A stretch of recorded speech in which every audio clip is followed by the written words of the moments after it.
Hey Zenzap fam, welcome to my channel where we explore the power of mindset, psychology, and transformation.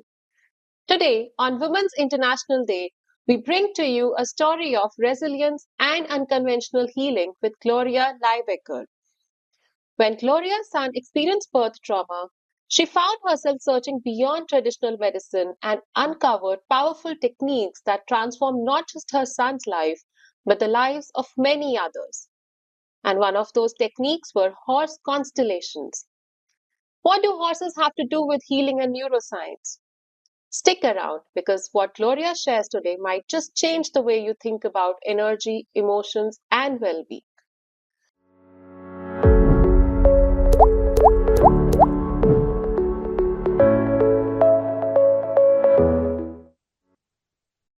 All right. Welcome to my channel, Gloria. How are you doing today? This morning I'm feeling refreshed and invigorated. We had a nice frost outside, and that always just brings up the life energy. Yeah.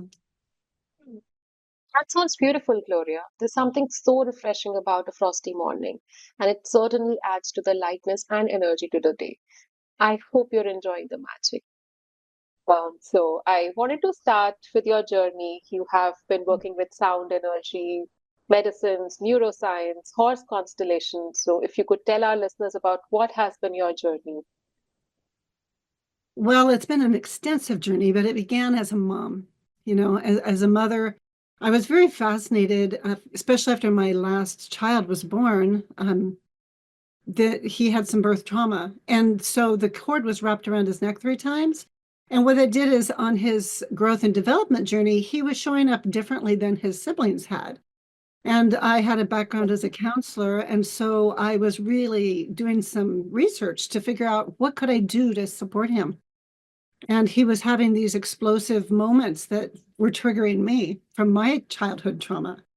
But what I did is I went outside of the box because your typical Western medicine psychological perspective is more narrow than what I needed. I needed to find something outside of the box to stay in relationship with my son.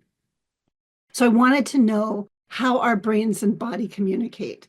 And there was a really deep curiosity around the emotions and then the behaviors that would show up.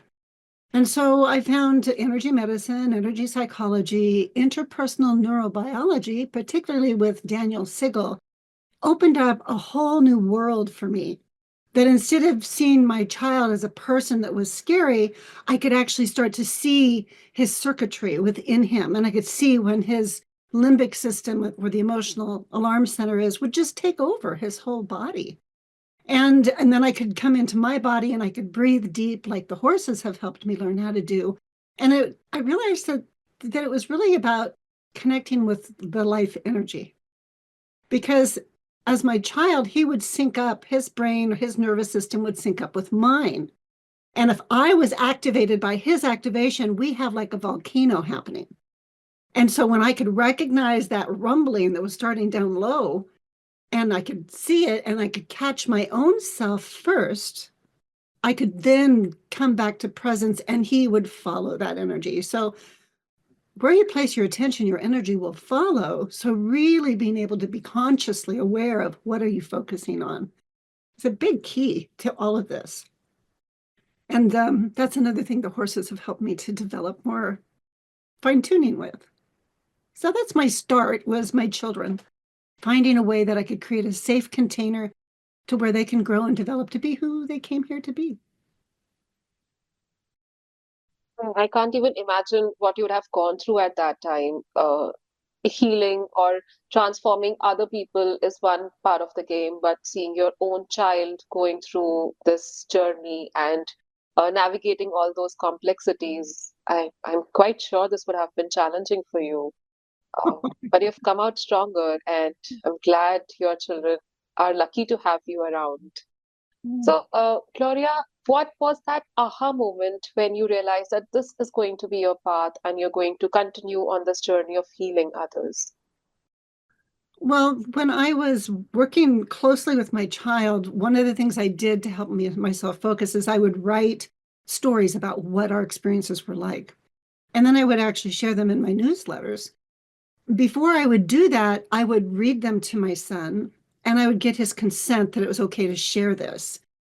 I also began leading little groups of families because I realized that I wasn't the only one that might be struggling like this. And I wanted to be able to provide a resource to other parents so that it wasn't so.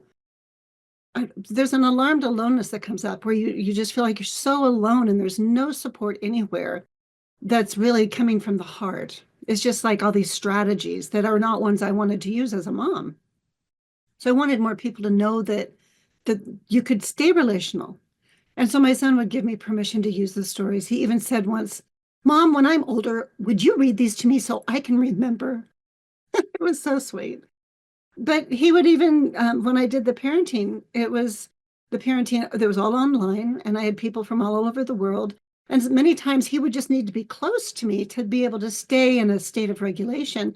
And he'd just curl up in a little chair next to me and he'd just listen and he'd fall asleep or whatever. And he actually got to know the other families in that way.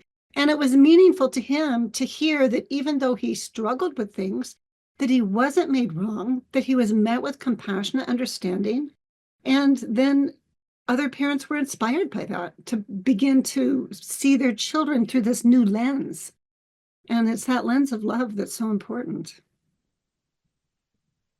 Loved you mentioned that you took consent from your son to write those stories about him. That shows the kind of respect you have for everyone around you. Mm. You've transformed hundreds of women, and what has been the most challenges that you've come across with parents or with women? What are the major emotional blockages that they have, and how you've helped them overcome? Well, this is where my experience with my son really did inform me as I would slow down to be with him, because that's really important. It's to meet somebody right where they are. And what comes to mind, there's a couple different people that I've worked with that really suffered from deep neglect in their life. And that leaves such deeply embedded scars, wounds within them. And in order for those to truly heal, they need to be met in the nuances of the flavors of what that was like to experience, which is horrifying. And to have somebody that's willing to just, slow down. It's not about the words you say, it's about the way you are, the being that you actually embody. And so to me, it's a very sacred place. And it's really connecting with source or spirit, whatever word you want to give, life, energy, creation, connecting with that to create this container that has warmth and care and clarity and presence, and just to sit with them and then following their lead. And this again is what the horses will do naturally. And that's really informs me is that heart connection that you can have with all of life. When you can really begin to have that felt sense of it, it transforms your life. And so when I worked with these ladies, there was it just breaks your heart wide open for them to stay with them where they are. And it's not a quick fix, but it is a lasting change.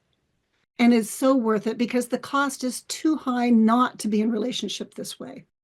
So it's really about choosing to stay with them and for them to have the courage to be so vulnerable as to name the truth of what it's like. Because in that kind of a landscape, there are things that will emerge or come that were unconscious. And they were unconscious, and they need to now have the experience that they're not alone. Because that's a big part of trauma is not the trauma itself, but the way they were treated afterwards. Whether somebody was actually with them or whether they were just set adrift on their own. And a child will think it's all their fault. They will think it must be me. There's something wrong with me. And so for those layers to come up and for them to have the support to begin to witness their own experience with compassion, I call that time travel empathy. It's like, do we have consent for me to accompany your present day self to go back to this aspect of your life? And we need to have consent first, just like with my son. And then we will time travel there and we will see what's happening. Where are you? What's going on? And we'll just slow it all down to where they have a new experience. And that's where the new neural pathways are laid down And sometimes we need to revisit those so that we can strengthen the new connection between actually their prefrontal cortex and their limbic system. And for their spirit to really strengthen that prefrontal cortex to stay present even when the ruptures come. And that's the growth and development. That's the strengthening. Are you familiar with the brain in the palm of the hand? Yeah. So that's taking that brain, like this is your brain, and Yes. here's your brain stem comes up here, the limbic Exactly. system, and then here's the prefrontal Mm. cortex. These two middle fingers are the middle prefrontal cortex, and anatomically they connect everything together. And so what we're doing is we're having a surrogate. When you flip your lid, you lose it. And so when someone flips their lid, we need a surrogate prefrontal cortex to come in and to be with them and to give them that relationship that brings them back. And that may take several times. And the more we strengthen that, the more they begin to embody that relationship in here. To where then when they're not with me, they begin to notice and they begin to be able to take those actions of compassion for themselves. And it's just absolutely so stunning to witness that growth and to celebrate that with them and for them to begin to shine the light of who they came here to be. Yeah. When I work with NLP, when I do this programming, reprogramming of the subconscious mind, in fact, I also use the same technique where we build new neural pathways Mhm. for our client. The most fascinating thing that I find is, or I help my clients to understand, is the cues, those triggers the old pathways. Because till the time they'll not identify those triggers, they'll not be able to break the cycle and create the new neural pathways. So what you just mentioned absolutely resonates. And it makes me also wonder that there are different modalities, be it energy medicine, be it NLP, be it psychology, be it neuroscience. All of them have the same crux. It's all related to our brain. It's all related to our emotional state and mental state. I mean, wow, I'm just fascinated about this human mind and the subconscious mind and the power it holds. Any experience you would want to share, any story that still stays with you, that you with any of the women you work, the transformation stories you would want to share with us? Yeah, there's one story that really does resonate with me. Is there's a woman who she just struggled with very deep anxiety and feelings of unworthiness. And so I did have sessions with her both on Zoom as well as in person. So she was able to have her sessions with the horses. And the horses and their gifts without using words, but to intuitively just reflect back to her so she could actually begin to recognize what they were representing, really helped her to be able to name and to really begin to see unconscious patterns in her life. Because the horses, they will, their movements, all of their movements are communication. The way they move their ears, the way they swish their tail, the way they dip their head, the way they turn their body. It's all communication when you understand the language. And as the person is held in this container, it's like you go between worlds and they can start to tune into things they never tuned into before. So they could really recognize patterns and recognize even people or things that were in that container for them. And she began to recognize that this wasn't who she really is with those patterns. And as we continued to explore the path, I remember her walking around and around in a circle and the horse walking around and around with her. And when you walk in a circle that's um, counterclockwise, you're unwinding energy. And as she was just naming all of these patterns and all of these things, she was walking in this circle that was unwinding the energy. The horses were yawning and snorting and even, you know, effocating. It was like they're just releasing all of this energy and licking and chewing. And when she was complete with that, she stopped and she was able to turn around and she started walking clockwise. And she started naming her truth of who she came here to be. It was so empowering. You could see her whole body, posture, everything, her voice just changed. The horses were just alert and life energy was up in them too. And it was so powerful to witness for them to have this recognition and empowerment as they move forward. And at the end of the session, it's like, well, how are you going to apply this to your life? Because When you learn something new, it's crucial that you apply it to your life so that you can begin Yeah. to integrate it and embody it. Exactly. So we spoke about two things. One is horse constellation. The second is when somebody is going through the transformational journey, what and how they should navigate through it. So let's break down both these points for our listeners. First, let's talk about the horse constellation. I'm quite excited to know more about it. I was also going through some of your YouTube videos where you have demonstrated horse constellations in a session.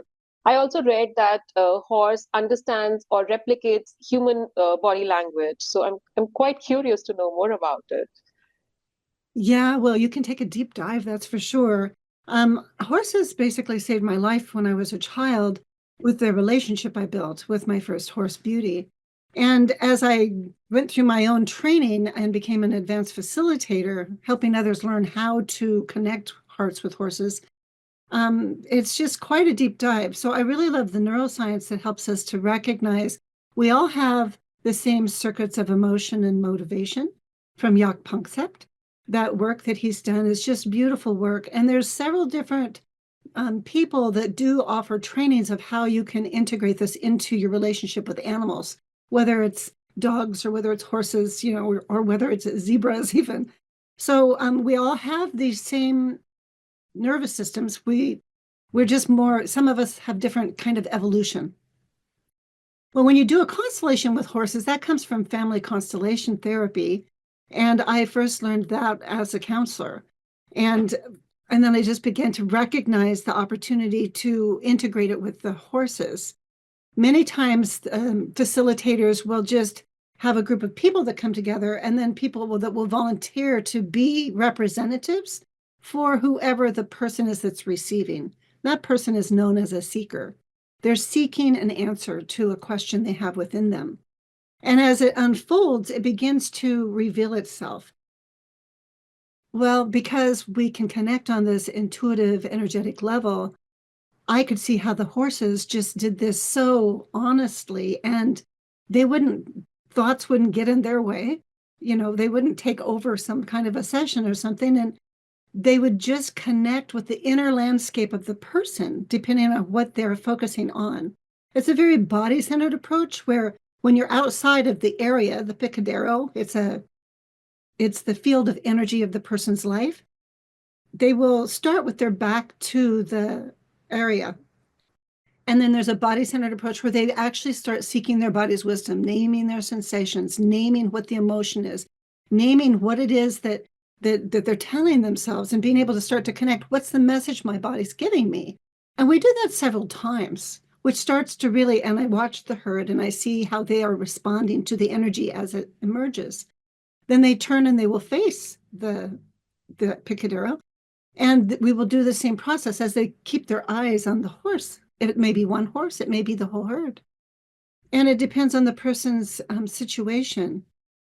When they are ready to step in, they name what would they like to receive, and what would that look like? So they begin to actually connect the dots with what their experience was with where they're going. You need to know where you are now, as well as where you'd like to go in order to be able to have choice points along the way.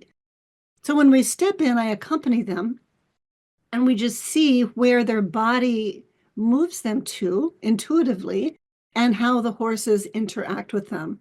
And that goes in so different ways because each of us has our own experience of life. So each time it's going to be completely uniquely different. There's one that really, well, there's a couple that really stand out to me, but one time there's a lady there, and she was working on her family of origin. There was a lot of unrest in that family of origin. And as she was standing there and she's in the middle of the herd, all of a sudden this really big horsefly started zooming around and biting the different horses and stirred them up, and they started just running around. And I said, "Who's that? Who is that in this constellation?"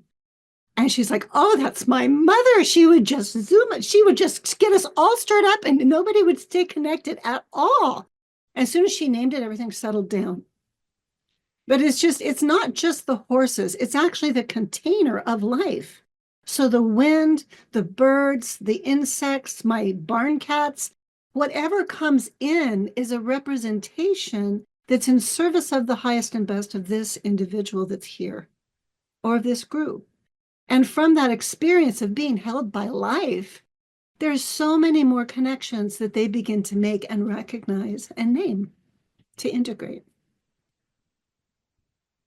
Yeah. I mean, as I was listening to you, I could see the kind of relationship I have with my fur baby. I mean, the day I wake up with anxiety, I see him also being anxious. The day I'm very happy, he's also be cheerful, running around the house, sharing his smiles. So, yeah, I mean, all this makes a lot more sense, but I think it's another science altogether, and I would love to learn more about it. So, we were talking about the transformation that people undergo, the journey that they have when they are transforming. So, what are the different challenges they may come across during that time, or the emotional complexities that they may have to navigate while they're healing or transformative journey? One of the strongest patterns I've witnessed in myself as well as others is coming up against shame and blame. Those are very strong frequencies and they're very low frequencies in the frequency continuum. And when they come up, the neuroscience shows the shame reaction is a complete contraction. It's a Hmm, complete exactly. contraction. So we actually disconnect from life, and we can even disconnect from ourselves, which can take a person into a bit of dissociation. So that's why it's so important to titrate, to really um, accompany someone to tune into where they are so they don't go into across that threshold of overwhelm. Not to be in a hurry. There's a trauma pull that people can get in a continuum of too, where they just want this done yesterday. And that's not that's not going to be what the body needs. That's kind of glossing over or denying or dismissing.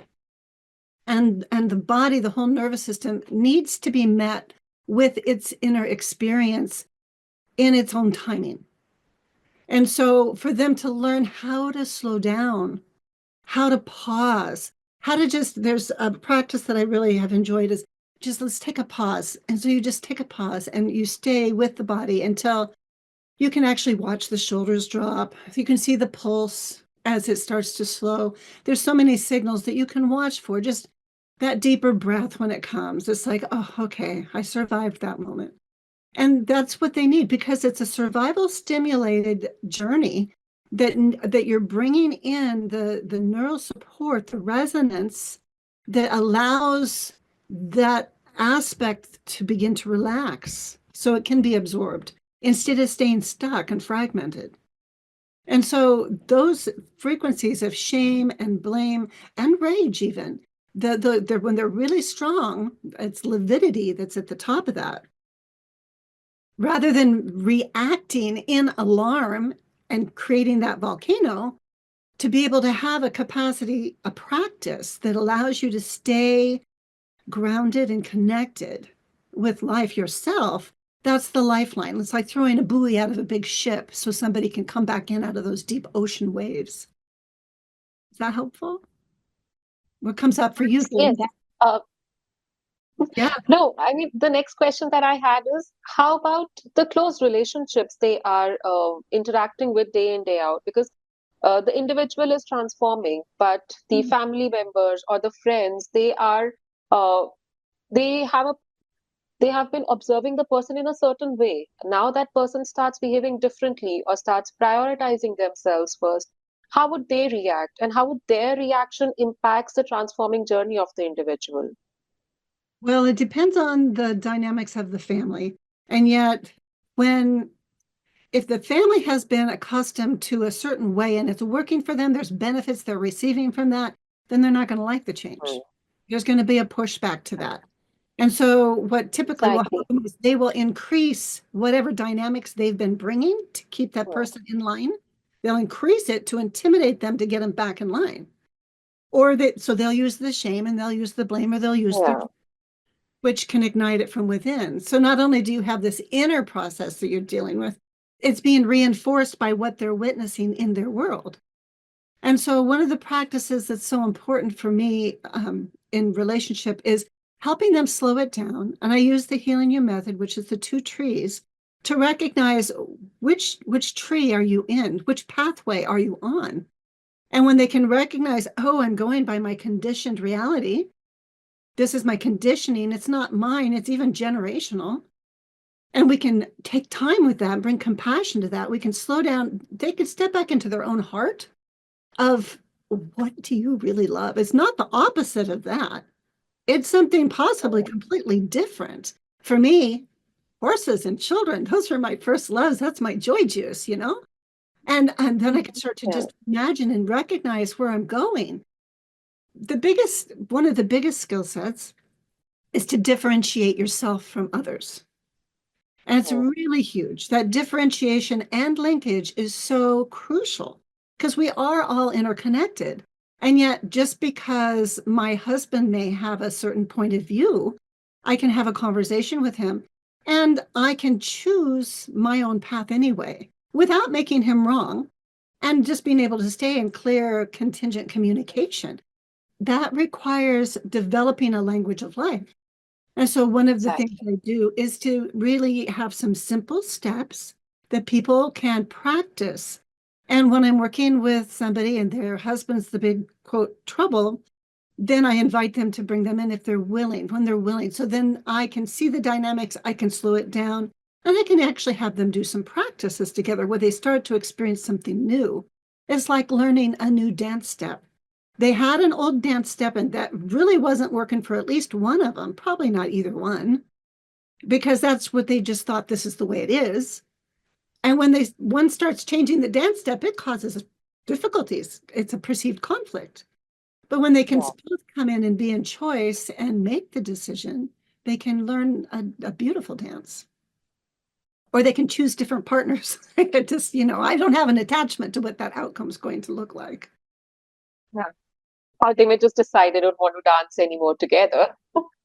Yeah, I mean that's quite a powerful thing, Gloria. You also mentioned about being careful about the kind of language we use, the resonant language you were sharing. So what is it and how one can shift their mindset by being careful about the kind of words they use? Um, well, it begins with noticing each person's own experience. What do you tell yourself? I remember I would tell myself, oh, you're just so stupid. You're so dumb. Nobody's going to like you. Who do you think you are? And as I went through my own journey, I started to recognize that wasn't my voice. And I started to identify where the voices came from and go, huh, well, that's not my truth. And because all of us are born into this world very vulnerable, we didn't get to give consent for our experiences. Our parents did the best they could, but there's no such thing as perfect parenting. And so we end up receiving all of these imprints that we then make it mean what it means about us, what it means about others, and what it means about our world. When we can begin to recognize this, we can start to learn what I call the language of life, where I'm a wordsmith. I like to take each word and really see what's the energy in that word. As I lace them together, what am I creating? Because I'm a powerful creator, and how I stitch those words together, it creates a map for my life.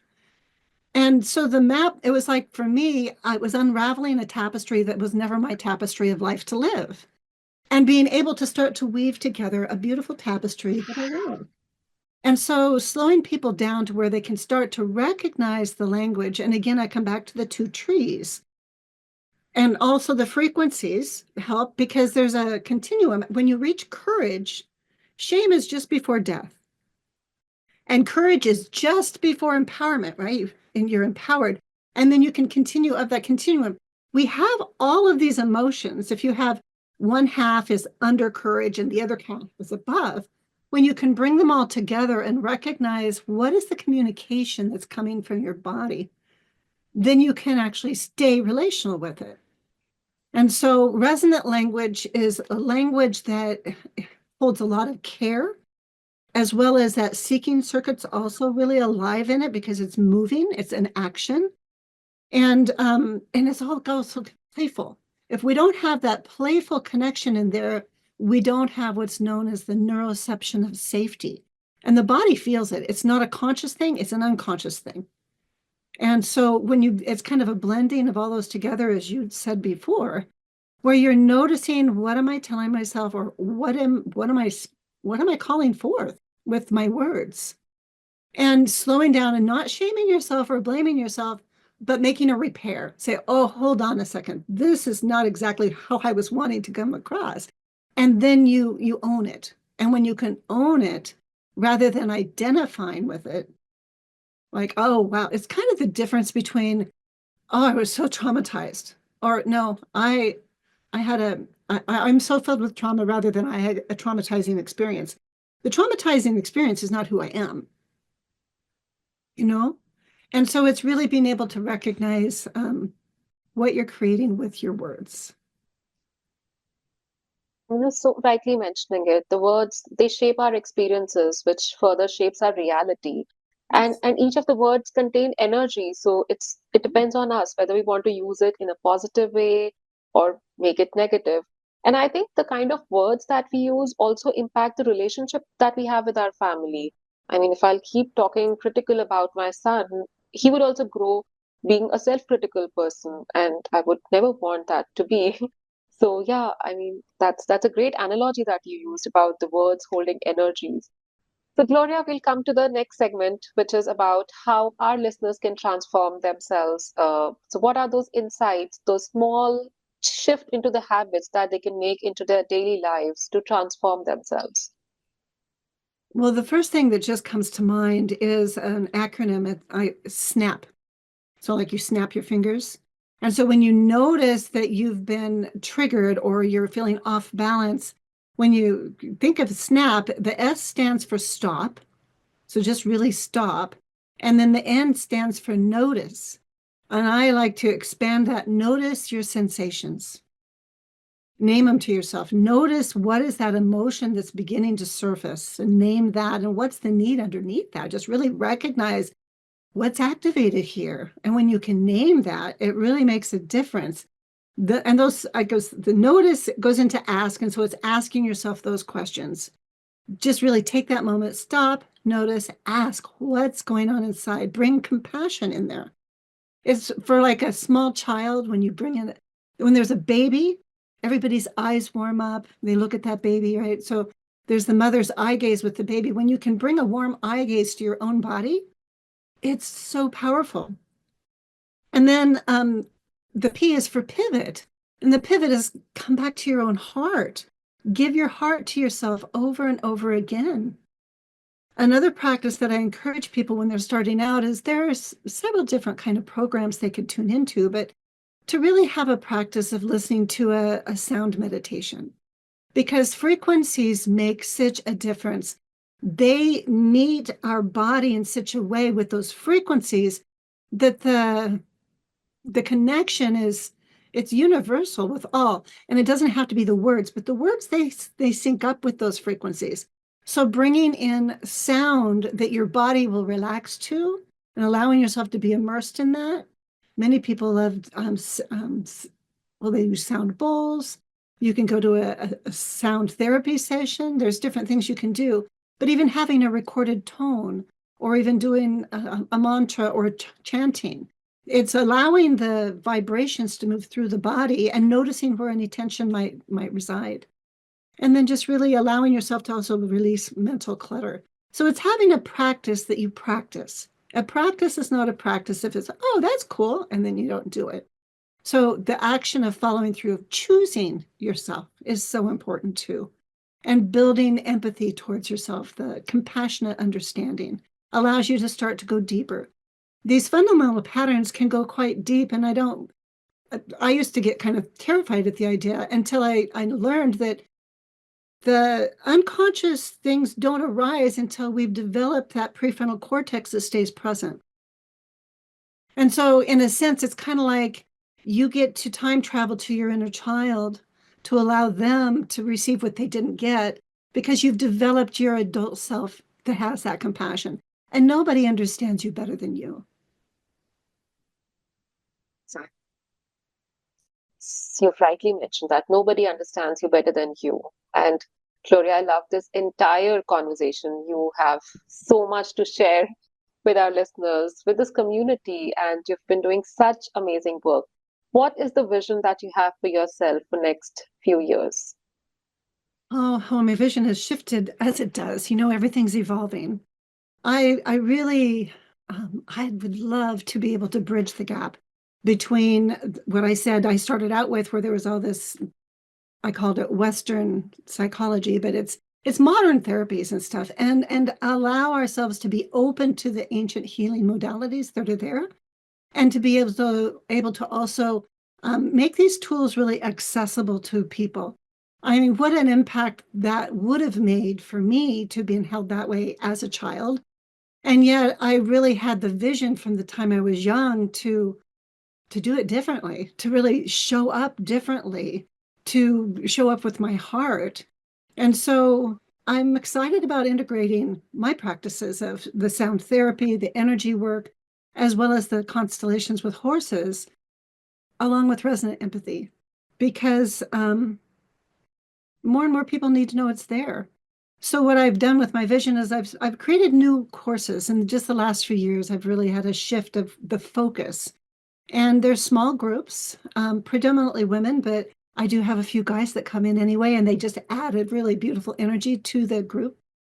And they get to practice this way of being using the Healing You method.